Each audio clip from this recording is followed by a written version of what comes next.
Be Yeah. creative, test. Don't be scared to scale. And Learn, connect, and grow with the affiliate mastermind show. Welcome everyone to a new episode of the Affiliate Mastermind Show. Today we have Joey Hinkl from MaxWeb joining us. I'm super happy to have you here. Welcome to the show, Joey. thank you for having me. I'm excited to be here. Where are you calling from? I'm based in Fort Lauderdale, but as many of you may know, MaxWeb is worldwide. Gotcha. How long have you been with MaxWeb now? I just hit the 2-year mark, actually. I started April 3rd, 2023. It's been a really fun 2 years. Yeah. How did you get into this marketing space in the first place? So my origin story in the industry, it's a little bit of a long one, but I was fortunate enough to get into it via my cousin. He found a funnel online when he was like 13 years old and wondered how it worked and broke it down and recreated it and got into the space. A few years later, he created some Nutri products that he was selling through affiliates on an internal network, a private network. Wow. And my first job in the industry was as his risk manager, was my first title, risk manager, which really just meant I was fighting the chargebacks with the bank, the chargebacks was receiving on the Nutri products. Mm-hmm. He ended up shutting down those Nutri products and pivoting that network to a public network. And that's when I really started on the marketing side in this industry. I did everything at the old company, from affiliate manager. I worked with advertisers. I set up offers, help diagnose tracking issues with the affiliates, anything you can think of, I had my hands in. So he grew that business, ended up selling it, and then Anka reached out to me. I was not a partner. It was all him. But no, Anka reached out to me at a really good time, and I made the switch. So before you were working with your cousin, who started this at 13, was that right? Yeah. He found a funnel online, recreated it, and started selling products online, and you joined him in the company. Were you also working with MaxWeb back in the day, but on the other side? Like, actually, towards the end of my time at the old network, we did run some MaxWeb offers. Oh, okay. And we scaled them a lot. That might be why Anka reached out to us. Yeah. As an affiliate, we were running a couple MaxWeb offers at scale. That's cool. Is your cousin still in the space, or did he retire?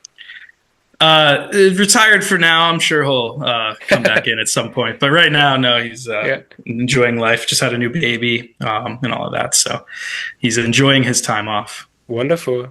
So for those people who don't know what MaxWeb is, I'm sure most of the people know already. But in your words, what does MaxWeb do exactly, and what can affiliates do with MaxWeb, basically?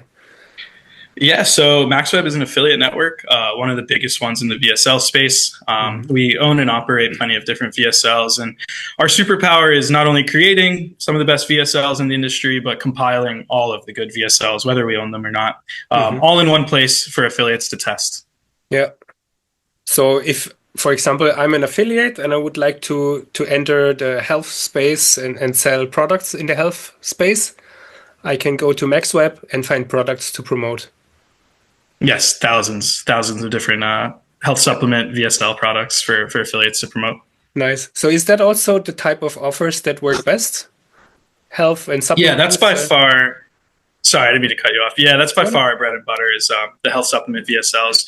As I told you, though, we are getting into lead gen and gaming as well, iGaming and sports betting. So we're not a one-trick pony, but our best trick is definitely the Nutri VSLs right now. Gotcha. And is it US mostly or also international?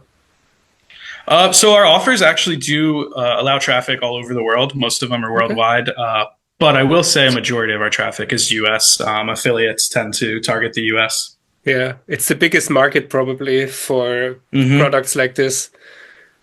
Nice. Yeah, exactly. There's money to be found in the US, so that's probably why the targeting ends up there.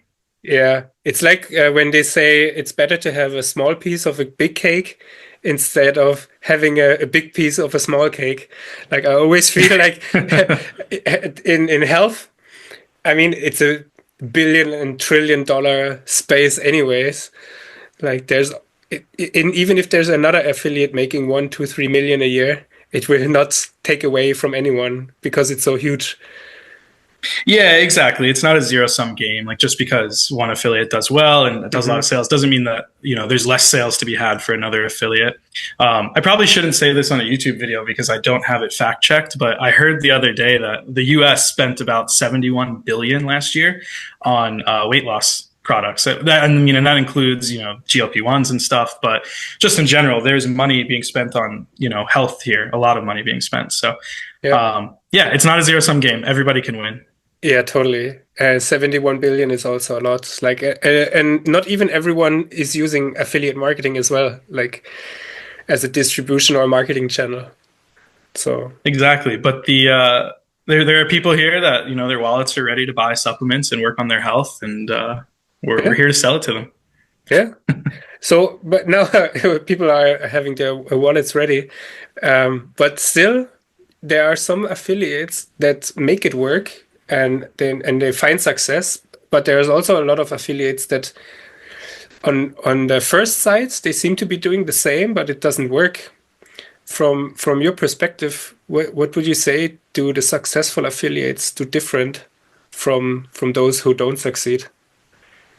Yeah, so the main thing I think successful affiliates do compared to those who don't succeed is just testing angles, testing different offers, and not giving up, after 1 or 2 bad days of testing a new offer. Maybe you need to change the angle. A big thing I would advise against is just ripping and running. Obviously, you want to model your funnel off of what works. If you see someone scaling and you check their website data and they have a lot of traffic, then that's very likely a funnel that's working. And you can take ideas and draw inspiration from it. But if you straight up rip and run, chances of succeeding are much lower, in my opinion. Gotcha. What, for those who don't know, what is ripping? Ripping and running. It's if you spy on some ads, if you see an ad on Facebook, for example, that's doing well, you check the website data, they're getting a lot of monthly visitors, and you just use the same ad, same pre-lander, maybe change a word or two or change the color of something. Yeah. It's a funnel that's already out there. You're not going to win over the premium traffic, and I find it to be a harder way to become profitable. Yeah. So basically, and that's not to say you should reinvent the wheel either. Definitely model your funnels off of what works, but try to have your own angle, your own spin on it, so you can get some new pockets of traffic. Yeah, I agree. There's if you see like a quiz is doing really well, then you can take the inspiration from that quiz and build your own. Exactly. Yeah, maybe target someone else. Like you can, instead of, if you see that quiz is targeting females over 50, you could try, I don't know, now on top of my head, like targeting women over 60 in the South or so, something like that. Yeah, I think it's important to also just remember the concept. Like, this quiz is working. Why? Why does that quiz work? Probably because it engages the user. It asks them questions. It builds authenticity, rather than just sending someone to a page. If you're asking questions beforehand, they feel engaged, they feel heard, they're giving you their info. Now you're going to give them a tailor-made product that will help them with their symptoms or whatever it may be.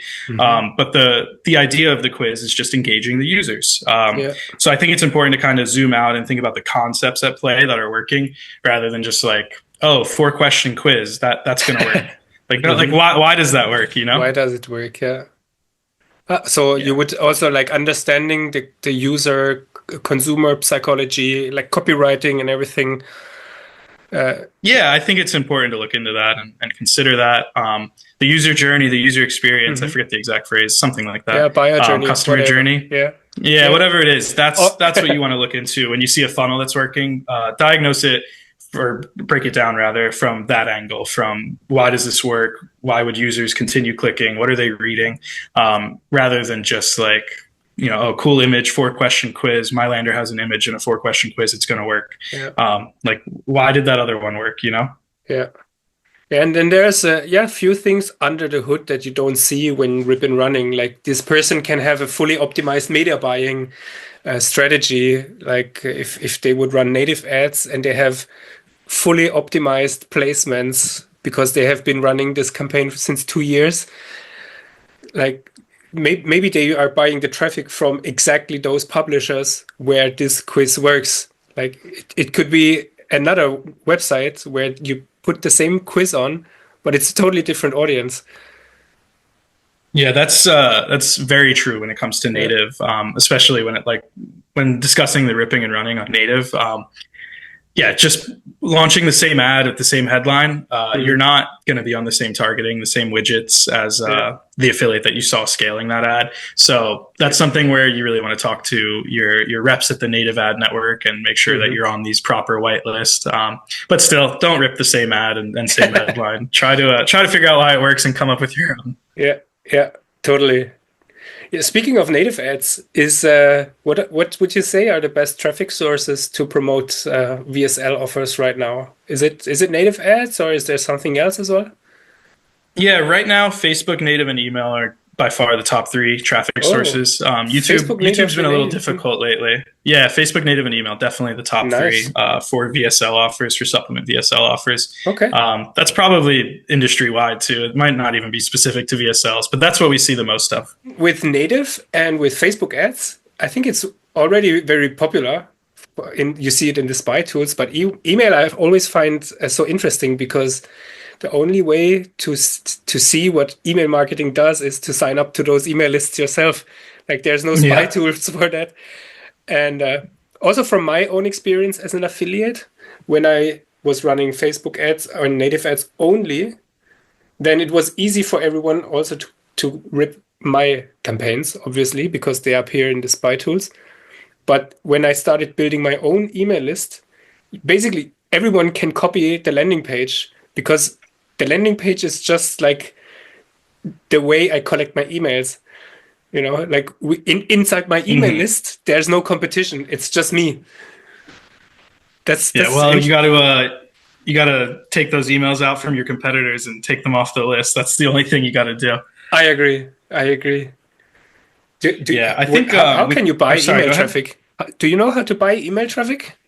Like from other email lists?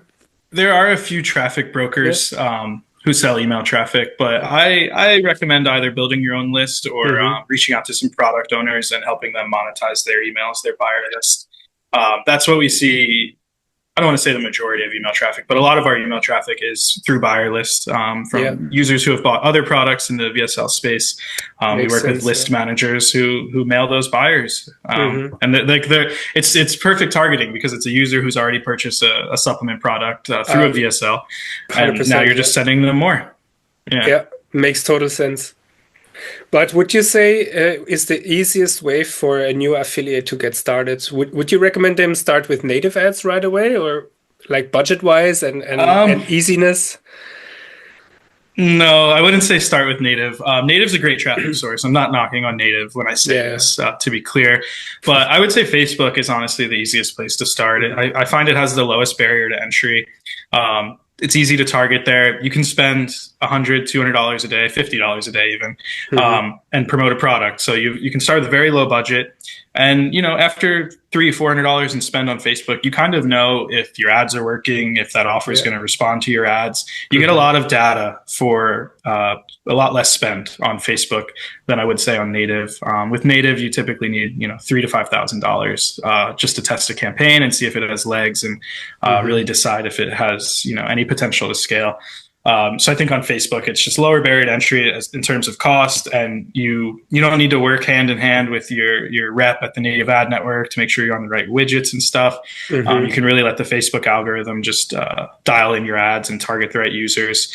So I say Facebook's the easiest place to start. Not the only place to start, but a brand new affiliate today, I would say to try Facebook first.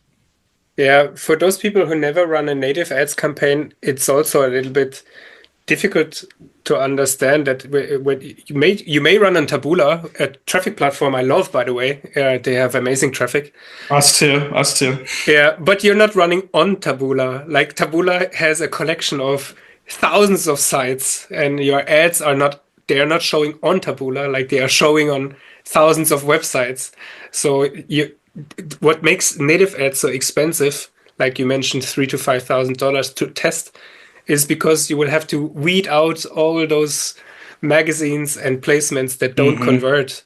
And if you don't have a rep, you will have to find those placements yourself. If you have a rep, you can maybe get a blacklist and have those websites blocked out from the get-go. But yeah. Yeah, exactly. There's a little more tinkering to do with native, and there's some data to look into. Yeah. Whereas with Facebook, I'm a firm believer that the algorithm will eventually find and target the right users. So again, that's why I say start with Facebook. Let the Facebook algorithm do the heavy lifting for you, so you can focus on making the best ads and promoting the strongest product. Also, the good thing on Facebook is you have pretty much unlimited scale. Like once you found something that works, there's a lot of room to grow on the platform. Yeah. Okay. Yeah, double, triple your budget every day until it breaks, and then bring it back down and see if it can maintain at that level. Gotcha. That's what I tell people, at least. Yeah. Do you run media yourself? Like, do you buy ads, or what's your role basically in the? So my role at MaxWeb, my title is VP of Sales, but many people have probably heard this joke at conferences or at events. I call myself the janitor. I just clean everything up. I make sure everything's running smooth, running cleanly, and we're doing things right. I just help the AMs, basically. Gotcha. The AMs are the affiliate managers. Yep, affiliate managers, account managers, however you want to refer to it. But they're the ones in the trenches on the battlefield, talking to the affiliates, talking to vendors too sometimes. Yeah. So my role is just helping them out. Yeah. Speaking of affiliate managers, I met a lot of MaxWeb affiliate managers at conferences. Everyone is so nice and friendly always. And I also know that Anka, who is the CEO, she has even wrote in her book that her motto in life is that if in a world where you can be anything, be kind. Mm-hmm. Yeah, and I feel like everyone in the company lives by that as well. Like, super nice. Yeah. Yeah, no, I love that quote from her.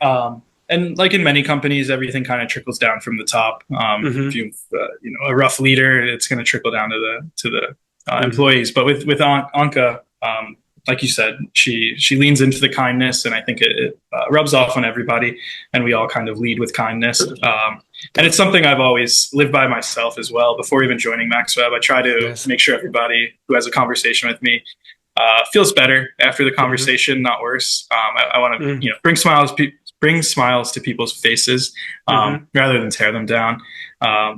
So yeah, no, I really do. I respect that quote. I love that quote, and she does absolutely 100% live by it. And also for affiliates trying to get into the space, like especially health and VSLs. Now, even though you can start with a lower budget on Facebook, for example, if you would be in touch and, I don't know, build a relationship with your account manager or affiliate manager first, is there a way they can minimize your risk to run something that doesn't work? For example, if I tell them I want to run Facebook ads and I'm interested in health, and now you have 100 offers, do I just pick one randomly, or is it better to ask them first and ask them what their advice is, basically? So I think that's like the most asked question by our affiliates is what's hot right now? What's working? So no, absolutely 100%. Always ask your AM what's working. Tell your AM, hey, I have Facebook traffic. I have an email list. I run on native. I run on YouTube. What's doing well there? Because we, as the network, we see all of our affiliates. We see where they're running. We know where they're running rather. And we see what offers are working for them. So we can kind of give you recommendations like, hey, this offer definitely doing well on Facebook. I'd recommend trying this, and these other three as well have shown promise on Facebook. We're always honest. We'll tell you, maybe don't test this offer right now. It was doing good last month, not so much this week. I'd actually say run this. Definitely reach out to your AMs for any advice, any questions you need. Yeah. And usually there's always like a Telegram group with your affiliate manager, so you can easily chat with them as well. Yeah, so it's a big thing we do at MaxWeb. Day one, when you get approved and you have an affiliate account, you'll immediately be reached out to by your AM. You'll get an email. You'll get a Teams message now, not Skype anymore. Yeah. Teams or Telegram message. We're gonna talk to you. And once you're in touch with your AM, they will go ahead and create a group chat with 6, 7, 8, 9, 10 MaxWeb employees. Wow. So you have round the clock, basically around the clock, 24/7 service. We're always there to help answer questions and help get you scaling and successful. That's amazing. Like you don't only have one person to talk to, like you have an entire team to talk to. Yeah. Well, if your AM takes a vacation, you still have to run ads. You need some other people in the group chat. It's true. So we throw a bunch in there. Or if they're at a conference and like out of office all day long. Yeah, it's true. Good point. Yeah, exactly. So do you think I can also ask my affiliate manager, like when I have a landing page and I want to see what I don't want to rip someone else's ad, and I come up with a new angle. Is an affiliate manager also someone that I could send it to and say, hey Joey, can you look at my landing page? How do you like this story angle, whatever? Yeah, absolutely. If you're comfortable. Some affiliates don't like sharing their secret sauce, how they're doing it. But yeah, if you wanted critiques on your landing page, you can send it to your AM. They'll probably send it to me on Slack, and then I'll give them my thoughts, and then you'll hear back. But yeah, absolutely, we're happy to review any landing page. Not only for compliance, but just for the angle, if we think it'll work or not, and take it all with a grain of salt. Some things that I think won't work end up scaling, and some things that I think are the best funnel ever flop. So you really, end of the day, you just got to test. That's really the biggest surprise, and I wouldn't say ego check that I experienced in affiliate marketing, but it's kind of an ego check. Like sometimes I thought this copywriting is the best thing ever, or the website is so nicely designed. It has to be a huge success. And then you test it and it doesn't convert at all. And sometimes you just use a very ugly landing page and this works much better. And you will only know if you test it. Yeah, that's funny. 100%. You got to test everything. I was looking at a native article the other day, native ads. I was doing a little spying myself just to see what's working on native. I think it's important to do that. And I came across this landing page and I was like, this is awful. Like, how is this the top of foxnews.com? Wow. So sometimes the uglier pages do better. I think maybe it's authenticity. Users don't feel like they're being sold. They're just, really reading someone's opinions or something. But yeah, really, you just have to test. That's the answer. To figuring out what works. Yeah, 100%. And now that you mentioned a popular news site, when you can bleep it if you need to. No, it's fine. What would you say it would make a good ad? Like, what makes an ad highly converting or a landing page? Like, do you have some like evergreen tips that people can use? Evergreen tips. Let me think on this. I think you should definitely lead with curiosity and engagement and a pain point. You want something that's scroll stopping. So you want to kind of just, or if you're targeting a certain demographic, like skin, for example, you want to say something like women over 40 are using this product, whatever the end of the headline would be. You can start by targeting users, like if they're reading it, I'm a woman over 40. That immediately engages them. They feel like they're being spoken to. You can play on a pain point. Top doctors saying to do this now to lose weight in 2025. It's like, well, it's 2025 and doctors are saying this. I want to lose weight. Makes sense, you want to engage the user. And for native and Facebook too, you really need a scroll stopping image, something that's going to intrigue the user. Native is the best example of this. They have some of the craziest images you can imagine on these ads, but they pique users' curiosity. Readers see this weird image and they read the headline, they're intrigued. Or maybe you hit their pain point in the headline and now they want to read more about it and they click into your ad and now they're reading your pre-sell and they're one click away from the VSL. Yeah, totally. That's also why I love quizzes so much, because when they now, quizzes probably not on native, but on Facebook, and then the more they use the quiz, like, are you male or female? What age group are you? So, and how tall are you? And all those questions. At some point, they are so invested into that quiz that they want to see the results. And it usually leads either in an email collection, like you sign up to get the results, or watch the video, whatever it is that you're promoting. Yeah, quizzes definitely work. They engage the user. They make the user feel heard as a person. You know, asking specific questions, like you said, about height or whatever it may be, weight, skin type, for example. But I think another thing, like you kind of touched on, is it's called the sunken cost fallacy. The user, spent 5-10 minutes reading your pre-sale. Now they're taking a quiz for another couple of minutes. They've invested time into this funnel already, and they want to get something for their time. So I'm not saying make them spend 2 hours on your page before sending them to the offer. That might not work. But find the fine line of time spent on the page. You've invested your time into my website. Now here's where I want to send you. And then you link out to the VSL, or you say I'll give you your tailor-made report via email. Just submit your email here, and then you've got that email on your list, and you can mail them every day, every other day. You don't want to do it too much or you'll lose them. But sunken cost fallacy on the quizzes and stuff like that, and just user engagement, I think all helps. Yeah, because by the time they're through the quiz, they really want to know what's on the other side. And I think it's also like human nature, having the need to complete something. It's like try watching a movie and stop it 10 minutes before the end comes. I'll do you one better. Try eating one potato chip. Try to not finish the bag.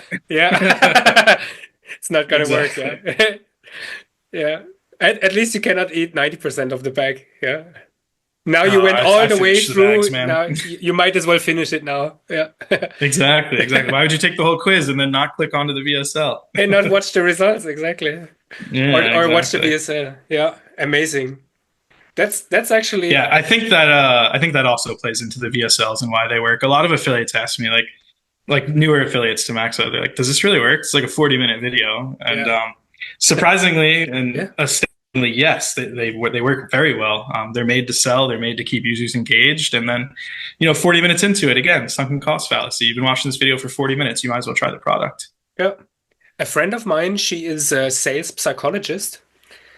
And it's a good friend to have. Yeah. In Germany, actually, she reviewed a few of my VSLs, and every time they get better because that's her job, basically. To know that stuff. So she's good at it. Yeah. And she says that there's nothing like too long.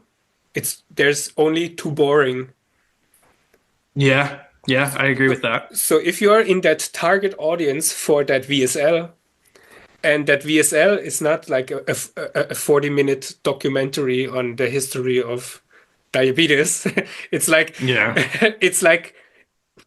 from the first to the last second, designed around exactly the pain points you as the potential viewer have. Like, every minute will be super interesting for you because they will hit you 100 times with stories and ideas that you experienced yourself in your life, emotions that you feel in your day-to-day, and people will be like nodding their head in front of the video because they feel heard and seen, and if you have a solution, obviously, to help them out in the end, it's very obvious for them to buy or at least try it. Yeah, I think that's kind of what the VSLs boil down to, is tapping into an emotion, a pain point, in an engaging way, and then promising the results, selling the solution. I think that's why it works. And I agree that, there's no such thing as too long. There's just too boring. So I always push, our vendors and the clients that create VSLs for us, no whiteboard stuff. I don't want text on a black screen for 20 minutes. No one's going to stick around for that. It's important to have, a good authority figure in the VSL, someone that's interesting and engaging to listen to. Maybe a doctor spokesperson that works really well on the VSLs, a real doctor, someone with authority on the subject to go over the information. Absolutely. And what I also find funny, and I just had this idea now. Most of the affiliates, at some point in their affiliate career, I would say, they also watched webinars and tutorials, and a webinar can also take an hour, where the webinar hosts will explain about this opportunity to make money online, for example. And it might as well be a VSL, but in this case, it's a webinar. But since you're so interested in this topic, you watch it and you also buy. So why would it be different in the health space? It's a great comparison, honestly. I never thought of it like that, but yeah, you're absolutely right. Like we do this, people like affiliates, they're interested in how to perfect their funnel, or newer affiliates how to get started, and they will watch 45 minutes, hour-long webinars and videos easily, just to get that result they want, which is being a successful affiliate. So if your ad is good and you hit the pain points right away, your user is going to be targeted, and they're going to want to watch the VSL to get the same thing, the solution. Yeah, great comparison. I like that. I'm going to steal that. Nice. Good we have it on camera. Yeah. It was his idea, not mine, but I'm going to use that. Excellent. So let's say I have found a funnel now that works. Like I've spoken with my affiliate manager from MaxWeb. They recommended me 2 or 3 currently hot offers, and now I am running them on Facebook. And one of them like really converts, like right out of the gate. And then now I want to focus. Love that. Yeah, I love that too. Now let's say I want to scale that. And there's one thing about MaxWeb that I like a lot and helped me. Like for those who don't know, MaxWeb was the first network in my career where I made $100,000 in 1 month, like my record month on one network. So, yeah, humble brag, but no, brag about it. Don't be humble. Tell them. Yeah, but there's one major reason why I was able to do that, and this is something that blew my mind, because at no point in time did I have 100,000, for example, in my bank account to buy ads or so. But MaxWeb, you pay weekly and even sometimes multiple times per week. So yeah, we'll pay up to 3 times a week. Yeah, so you don't even have to have all this money in your bank account. You just have to roll it over, basically. Like you make a sale on Monday and you get the commission like the week after. So now you can reinvest it again. And I think that helps a lot with cash flow, basically, because you don't have to wait like net 60. That's basically 2 months for your commissions. Yeah, that's where you need a lot of cash in the bank to be promoting if you're on net 60. Yeah, or a huge credit line, which makes it even more risky, and then there's also credit fees and whatever. Yeah, and then you're working from a place of stress and desperation, and that's not good for developing good funnels. Cash flow is a big thing on MaxWeb's mind. We always want to help affiliates with cash flow. So by default, all affiliates are paid weekly every Wednesday. Nice. And then we have certain thresholds for scale, where if you're scaling, we can pay up to 2 times a week or 3 times a week, even for some serious scale. Okay, let's say I have this campaign running and I get my weekly payouts, and maybe I'm even scaling and I get 2 times per week a payout, which is amazing.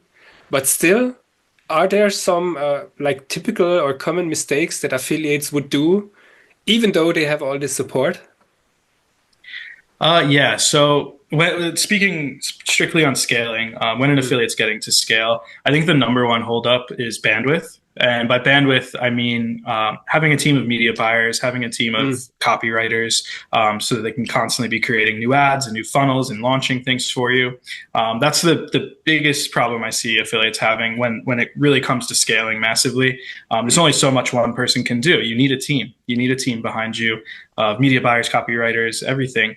So I think what's important is being ready to build out that infrastructure and building it out early on, not when the campaign's all the way scaled up and you're, how can I come up with 100 new ads today and 4 new landers to test? Because one person can't do it. So I think it's important to be mindful and be ready to build out that infrastructure when you do have a campaign scaling, when you find something that works.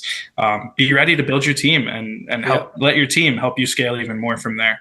Yeah. Is that something that you see the big affiliates have? Like, they are not one-man shows only. They maybe started with this one-man show, traveling the world lifestyle thing. But if I don't know, if you want to go to 10, 20 million, 30 million, then you should really have a team.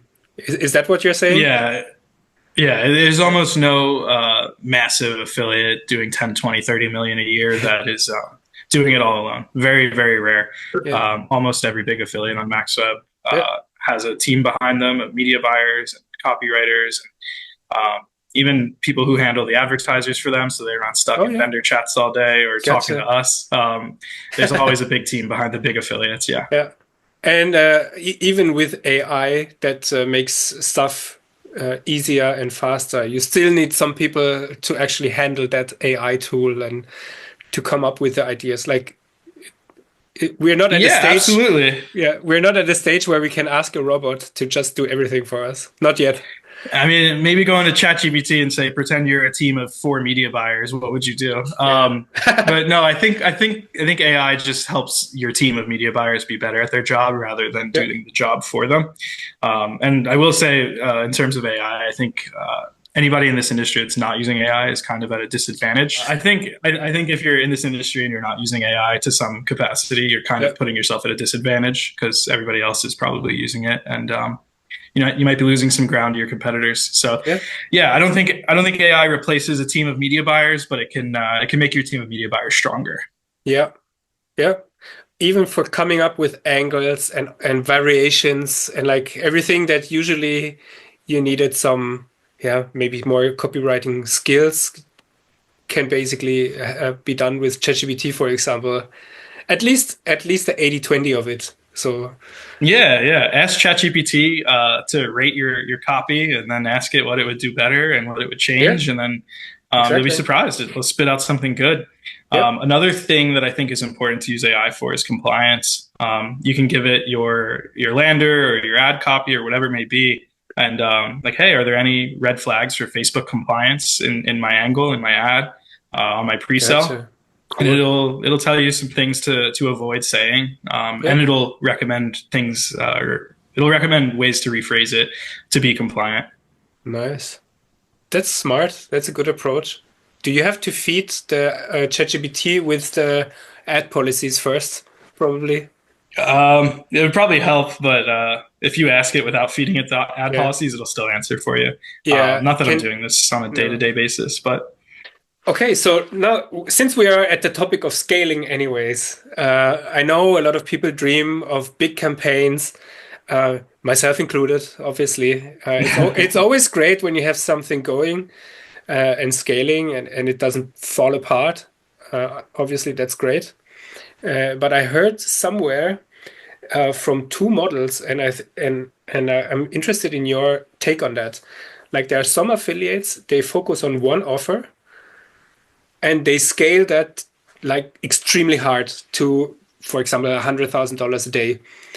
And they are maybe able to sustain it for 2, 3, 4 weeks, and then the entire offer stops, for example, like out of stock, or Q1 is over, people don't want to lose weight as much as in January, whatever it is. But then you fall back down from that 100K a day to, I don't know, let's say 0 to make it more dramatic.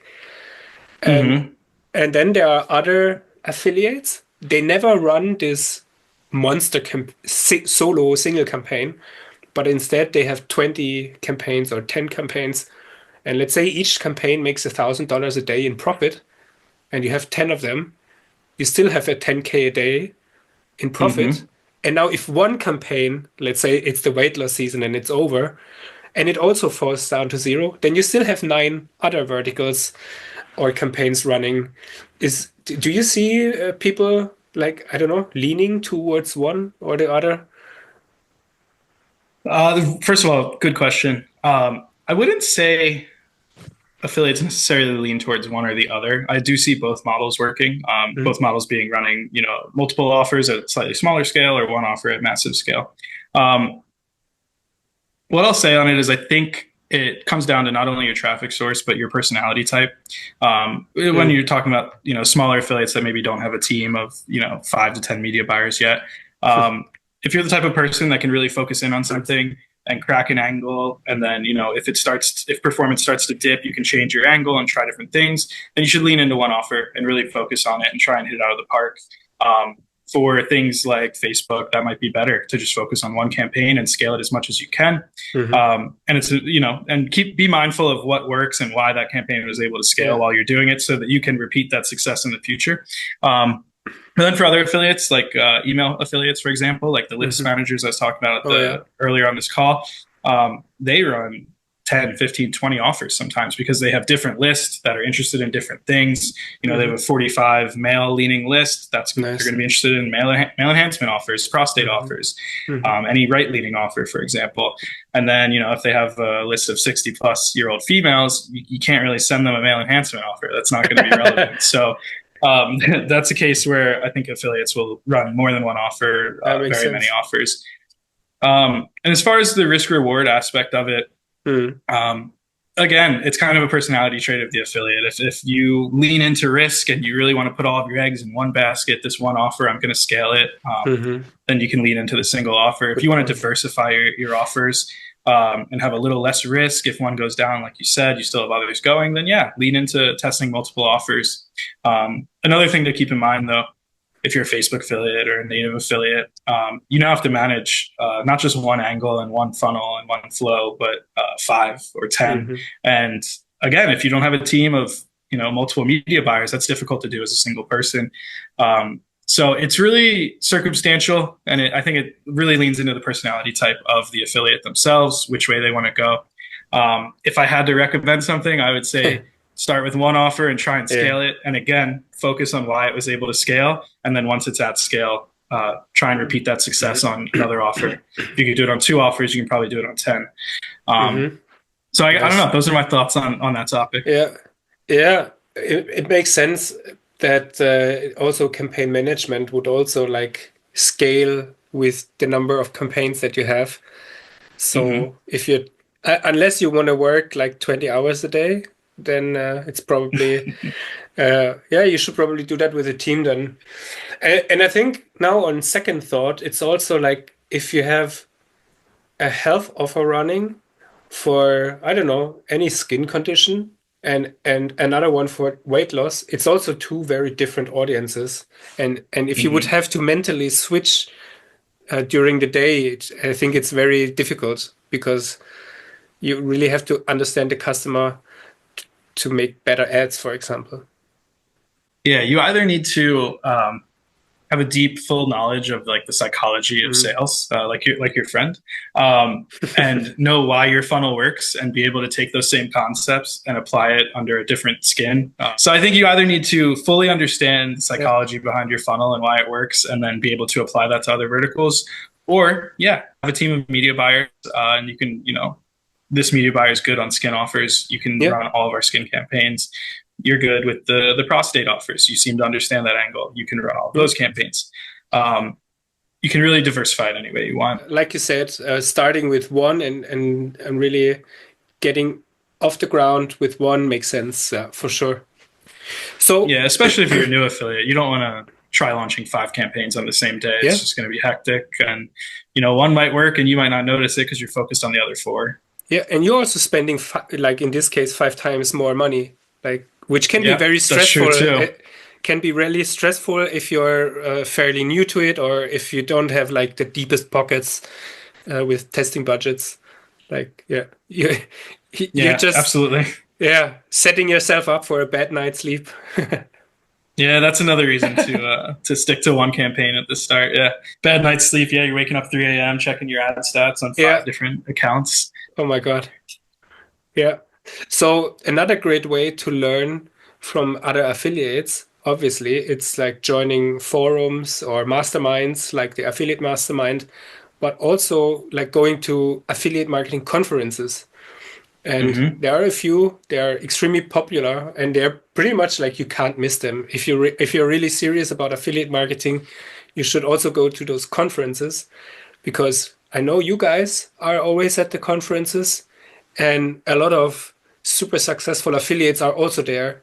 So trying to meet those people and also you guys in person is always an amazing chance to learn stuff, to build relationships. What do you like going to conferences as well? Yeah, I love the conferences. I think they're massively important. I wouldn't say you have to like go to a conference before you launch your first campaign. But once you have a little base understanding and you think this industry is for you, definitely put yourself in a room full of people who are better at it than you and learn from them. You never want to be the smartest person in the room. So going to these conferences, almost confirms that you're not going to be the smartest person in the room. So there's a lot to learn. You can go up to different booths, stop people walking around the show and ask them, what works. I think on the topic of conferences, it's also very important to go to all the events around the conference. Not that the conference has anything wrong with it, but there's so much networking and knowledge that is shared at, the cocktail hour after the conference, or, this company's party at night, whatever it may be. Just surround yourself with the people you want to learn from, and don't be scared to ask them questions. Yeah. Actually, this is a great point, and I think that this year is the first year where I have much more focused intentions when I go to the conferences. I feel like my first few years, like first 1-2 years, I would say, was more like going there, hanging out, having a good time, going to 1 or 2 parties. And I wasn't super focused on the business side of the conference, to be honest, like young and wild. But no, it's easy to miss that part. Yeah. But now this time I really set my intentions. I know who I want to talk with. I know what I want to build when I'm back home. So just a little bit conference preparation, I would say. Do you have something similar when you go to a conference? Like, I don't know, doesn't have to be a hard KPIs or something, but I'm sure you're spending a lot on the booth, on the flights, on the hotels. Like, I'm sure MaxWeb also needs some kind of return at some point. Absolutely. We have a little bit of preparation we do. I always like to, like you said, set an intention when you go to these conferences. Know what you're looking for out of these conferences. Are you looking for new affiliates? Are you looking for offers to run? Are you just trying to learn from other people in the industry? Know what you're going there for. Stay hydrated and be sure to talk to as many people as you can. One thing you don't want to do is go to these conferences and then come home wishing you had done more. So really push yourself. Try to learn as much as you can, and network with as many people as you can. Even if you network with someone at a conference and nothing comes of it right away, who knows? Maybe 6 months later they'll have a referral for you, or they'll have a new insight, or they'll be scaling something and you can work with them. MaxWeb does spend a lot on these conferences, and ROI is on our mind, probably first and foremost. But for us, obviously, we're always looking for the same things. We're looking for new affiliates and new vendors to work with. Nice. And more importantly, we just like to strengthen the relationships with existing clients as well at these conferences. It's a good time to kind of spend time in person with these people that we work with every day. It's important to have that like human-to-human connection, in-person connection. Totally. It makes everything so much easier when you come back from the conference. It's not just a name on Skype or name on Teams now. It's a real person that you had a connection with. You went out and had a night with, or you had a good conversation with at the conference. It's a real person, and it strengthens the relationships and it helps business flow. In the end of the day, even a totally online remote business like affiliate marketing is a people business. Like we are selling to people, and the vendors are people, the people working at the network. It's like I love this even more. Like the fact that you can work in such an interesting field and meet like affiliate. Like I'm here sitting with my shirt, you're sitting there with your hoodies. Like it's not bow and tie and like super formal, but still I don't know, like casual professional. Can you say something like that?